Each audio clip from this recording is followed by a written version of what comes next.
Ojha all in one blog. I hope आप सब लोग बहुत अच्छे होंगे, मैं भी बहुत अच्छी हूँ। कल रक्षाबंधन था, अब वो निकल चुका है, but still happy Rakshabandhan to everyone. आज कोई मैं ब्लॉग नहीं बना रही हूँ, मैं बस कुछ अपनी थॉट्स रखना चाहती हूँ यहाँ पे। अभी रिसेंट आपने कोलकाता में एक जो दुष्कर्म हुआ है एक लेडी डॉक्टर के साथ, जो ट्रेनी डॉक्टर थी, मैं उसके बारे में कुछ पॉइंट्स अपने रखना चाहती हूँ। क्योंकि जब से ट्रूली स्पीकिंग जब से वो न्यूज सुनी है, तब से एक कहते ना, एक घबराहट सी हो रही है कि लड़कियां कहाँ सेफ हैं। तो मैंने इसके बारे में सोचा एंड मुझे लगता है कि कुछ चीजें अगर इम्प्रूवमेंट हो जाए तो बहुत कुछ बदल सकता है। बट भारत में मुझे नहीं लगता है कि ये पहला केस है जो ऐसा हुआ है। ऐसे कई केस हम पहले देख चुके हैं। एंड एक चीज और मुझे बहुत परेशान कर रही थी कि भारत, हम जिस देश से बिलोंग करते हैं, यहाँ पे अगर स्त्री का सम्मान नहीं होता था तो महाभारत हो जाया करता था, युद्ध हो जाया करते थे। आप द्रौपदी के केस में देख सकते हैं, आप माँ सीता के केस में देख सकते हैं। हम इस भूमि से बिलोंग करते हैं। बट आजकल ये कैंडल मार्च किसने निकाला है, भगवान ही जाने ये क्यों चल रहा है। कुछ टाइम के लिए कैंडल मार्च निकलता है, बोलते हैं इंसाफ चाहिए इंसाफ चाहिए, उसके बाद सब शांत हो जाते हैं। ये तो लाइमलाइट में है केस, इसलिए पता चल गया। जाने कितनी लड़कियों का डेली बलात्कार हो रहा है, पता ही नहीं चलता कि हो कौन क्या चल रहा है, एक्चुअली कुछ पता ही नहीं चलता है।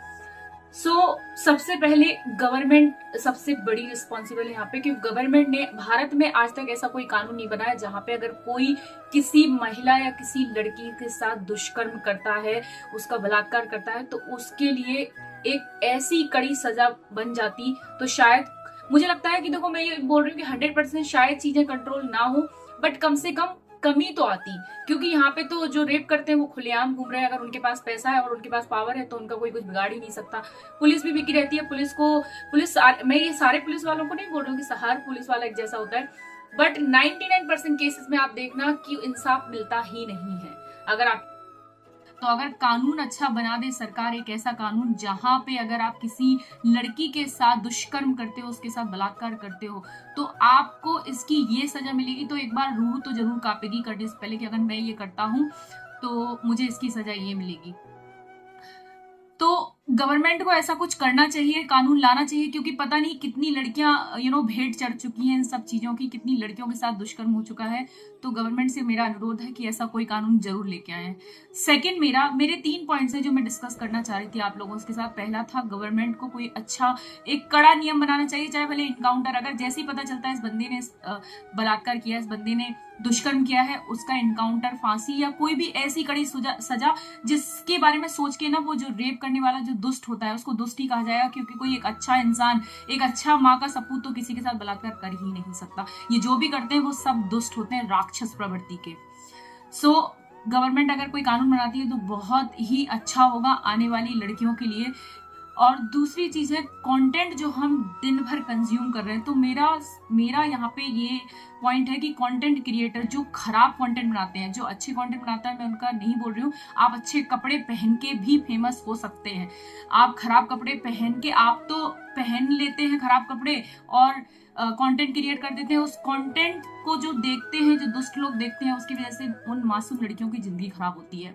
और दूसरी, जो कंटेंट हम कंज्यूम कर रहे हैं, सुबह से लेकर शाम तक हम कंज्यूम कर रहे हैं जो भी कंटेंट, तो कहते हैं जैसा हम खाएंगे, जैसा अन्न वैसा मन, जैसा पानी और वैसी वाणी। तो जो कंटेंट आपके माइंड का भोजन होता है, जब हम सुबह से लेकर शाम तक जो भी चीजें हम कंज्यूम कर रहे हैं, मीन्स जो भी डेटा हम इन कर रहे हैं, राइट, देख रहे हैं, सुन रहे हैं, न्यूज देख रहे हैं। आप देखो, कोई भी एक भी एड आपको बगैर महिला के नहीं मिलेगा। और वो महिला ऐसी हो ही नहीं सकती कि उसने अच्छे कपड़े पहने। चाहे कि मेल का अंडरवेयर का भी ऐड होना, इनरवेयर का भी ऐड होना मेल का, तो उसमें भी फीमेल होगी, वो भी अच्छे कपड़े नहीं पहनी होगी। तो ये जो विज्ञापन कंपनियां हैं वो तो विज्ञापन करके चली जाती है, लेकिन उसका भुगतान किसको भुगतना पड़ता है। एक यहाँ पे मैं एक पॉइंट और रखूंगी, कई लोग बोलते हैं कि लड़कियों को कपड़े पहनने का ढंग नहीं है इसलिए ऐसा हो रहा है। अब आप बताइए, अभी रिसेंटली 3 साल की बच्ची का रेप हुआ। एक पिता अपनी बेटी को लेके गया था दवाई दिलाने के लिए, तो उसको शराब पिला दी गई और उस बच्ची के साथ बलात्कार कर दिया गया। 3 साल की बच्ची क्या कपड़े का ध्यान रखेगी। बहुत सारे सवाल हैं। लड़कियां सुरक्षित नहीं है, भारत में बिल्कुल सुरक्षित नहीं है लड़कियां, ठीक है। और उसके बाद बोलते हैं, मान लो आप ये बोलते हैं कि भाई के साथ जाओ, पिता के साथ जाओ, पति के साथ जाओ। तो अभी जो एक और न्यूज आई थी जिसमें ट्रेन में वो अपने पति के साथ थी बंदी, उसके पति के सामने उसका बलात्कार किया गया। तो कहाँ सुरक्षित हैं। तो यहाँ पे लड़कियों को मैं एक मैसेज जरूर देना चाहूंगी कि सेल्फ डिफेंस सीखिए, अपनी सुरक्षा करना सीखिए। अगर आप अपनी सुरक्षा खुद करना सीख जाएंगी तो आपको किसी और इंसान की जरूरत नहीं पड़ेगी। मेरे कहने का ये मतलब नहीं है कि आप अपने भाई का सपोर्ट ना लें, अगर आपको जरूरत है बिल्कुल लें, पिता का, भाई का, पति का, सबका सपोर्ट लें, बट सबसे पहले खुद की सुरक्षा खुद के हाथों में, खुद अपनी सुरक्षा करना सीखें। It's very important.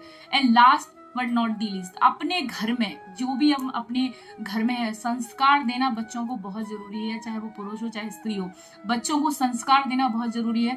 अगर आपके घर में डेली रामायण का पाठ भी होता है, आपके घर में भगवत गीता बच्चों को सिखाई जाती है, आई एम श्योर, मैं 100% इस चीज का दावा करती हूँ कि आपके बच्चे गलत राह पे बिल्कुल नहीं चलेंगे, किसी लड़की के साथ खराब बर्ताव तो बिल्कुल भी नहीं करेंगे, वो उसकी रिस्पेक्ट करेंगे, क्योंकि आप जैसे अपने बच्चों के अंदर संस्कार डाल रहे हैं आपका बच्चा वैसे ही रिएक्ट करता है। अगर आप उसे खराब कंटेंट दिखाए जा रही हैं, आप उसको सिर्फ, आजकल पता प्रॉब्लम क्या हो गई जो मैंने ऑब्जर्व करा है, हम अपने बच्चों को अंग्रेज बनाना चाहते हैं, हम अपने बच्चों को इतना पढ़ाना चाहते हैं।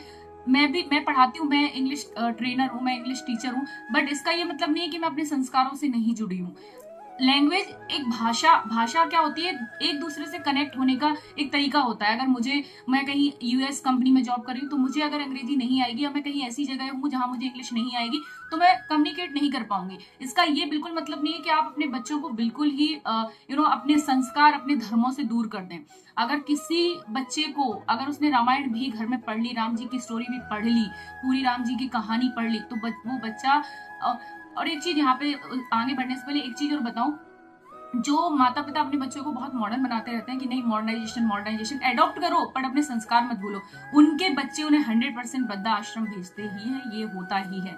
आप कहीं भी उठा के देख लो, बच्चे यूएस में, माँ बाप इंडिया में पड़े हुए हैं, बुढ़ापे में उनको कोई सहारा नहीं है। तो आप अपने बच्चों को संस्कार देना बहुत जरूरी है, दी मोस्ट इंपॉर्टेंट, क्योंकि अगर आपने बच्चों में संस्कार डाले तो ये जो केसेस हो रहे हैं वो बहुत कम हो जाएंगे। क्योंकि आज के छोटे बच्चे, आज की जो हमारे जो बच्चे हैं, वो आने वाले टाइम का, आने वाले भारत का भविष्य है। तो इसके बारे में जरूर सोचिएगा। मेरे 3 पॉइंट से, पहला, गवर्नमेंट को कोई ना कोई नियम जरूर बनाना चाहिए। दूसरा, कंटेंट क्रिएटर, और जो कंटेंट हम कंज्यूम कर रहे हैं, बहुत सोच समझ के अपने बच्चों को कंटेंट कंज्यूम करवाएं। हर चीज उनको ना दें, हर चीज उनको ना दिखाएं, क्योंकि मोबाइल हाथ में दे दिया, माताएं आजकल सोचती है अरे बच्चों को मोबाइल दे दो और आराम से चलो ठीक है काम में लग जाओ। आजकल मैंने ये भी देखा है कि छोटा बच्चा खाना तक नहीं खाता जब तक उसके हाथ में मोबाइल नहीं रहता। तो थिंक अबाउट इट कि जनरेशन जा कहाँ रही है और क्या होगा आने वाले भारत का। ठीक है। और last but not the least, संस्कार, द मोस्ट इंपॉर्टेंट। एक्चुअली ये फर्स्ट पे ही रहना चाहिए, फर्स्ट सबसे पहले संस्कार ही अच्छे डालने चाहिए। तो बस मेरे ये 3 पॉइंट्स थे। मैं यही चाहूंगी, हे ईश्वर उस डॉक्टर की आत्मा को शांति दे, क्योंकि मैं भी एक फीमेल हूँ, मैं समझ सकती हूँ कि उसके साथ कितना, आपको सबको पता होगा कि उसके साथ क्या हुआ। मुझे तो बोलने की हिम्मत ही नहीं हो रही अंदर से, कि मैं सोच के ही घबरा जाती हूँ कि कैसे उसने क्या क्या सहा होगा, धरती पे रह के नरक से भी ज्यादा कष्ट उसने सहा होगा मरने से पहले। सो उसकी आत्मा को शांति दे। और मैं महादेव से यही प्रार्थना करूंगी, प्रभु इस दुनिया में दोबारा से ऐसा कोई केस ना आए। लड़कियों प्लीज सेल्फ डिफेंस सीखो, अपनी सुरक्षा सीखो, कराटे सीखो, कुछ भी सेल्फ डिफेंस में जो आप सीख सकते हो वो सीखो। आपकी इज्जत सिर्फ आप बचा सकती हैं। आपको अपने आप को सुरक्षित रखना है तो सेल्फ डिफेंस सीखिए। भले आप एक आर्ट सीखना बंद कर दीजिए, मतलब मत सीखिए, अगर आपके पास टाइम ही है मत सीखिए, डांस करना मत सीखिए, बट सबसे पहले एजुकेशन के साथ साथ the most important, her parents को मैं ये बोलना चाहूंगी, अपनी बच्चियों को सेल्फ डिफेंस जरूर सिखाएं। मैं ये नहीं बोल रही हूँ कि अगर 20 लोग आ गए तो आपकी लड़की बहुत, हो सकता है वो 20 लोगों में घबरा जाए, बट एटलीस्ट कुछ ऐसी सिचुएशन में वो अपने आप को सेफ कर सकती है। तो सेल्फ डिफेंस अपनी लड़की को जरूर सिखाएं। इसी के साथ मैं अपनी वाणी को विराम देती हूँ। और अगर वीडियो अच्छा लगे तो जरूर कमेंट्स कीजिएगा। अगर आपको लगे कि यहाँ पे कोई भी मेरी जो राय है वो सही है, मेरी जो सोच है वो सही है, तो कमेंट्स जरूर कीजिएगा। और बस इससे ज्यादा मैं कुछ नहीं कहना चाहूंगी। जय Shri Mahakal and thank you so much for watching.